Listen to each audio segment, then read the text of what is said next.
Everyone, I'm back with the Indo western look guys. చూడండి ఎంత బ్యూటిఫుల్గా ఉందో. సో ఇదైతే స్టైలిష్ లుక్ మిస్ చేసుకోవద్దు. 2 piece breathable muslin fabric.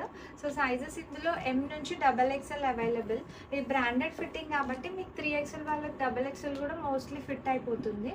So piece మాత్రం మిస్ చేసుకోవద్దు గైస్. చూడండి ఎంత లుక్, దీని అవుట్లుక్ ఇట్లా ఉంటుంది. సో బ్యూటిఫుల్ పీసెస్, లైట్గా కాలర్డ్ పీస్, లైట్గా లేస్ వర్క్ కూడా వచ్చింది మనకి. Front slit pattern. So front slit వచ్చేసి మనకి సైడ్ పాకెట్ కూడా వచ్చింది డిజైన్కి అయితే. సో మన దగ్గర హిట్ 2 పీస్ కార్డ్ సెట్ ఇది ఫ్రంట్ స్లిట్లో. దీనిలో 4-5 ప్రింట్స్ వరకు అవైలబుల్ ఉన్నాయి. సో మీరు ఫాస్ట్గా ఆర్డర్ చేసుకోండి గైస్. మీకు నచ్చితే స్క్రీన్ షాట్ తీసి వాట్సాప్ పైన ఉన్న నంబర్కి సెండ్ చేయండి. ప్రింట్స్ అయితే ఇవి చూడండి.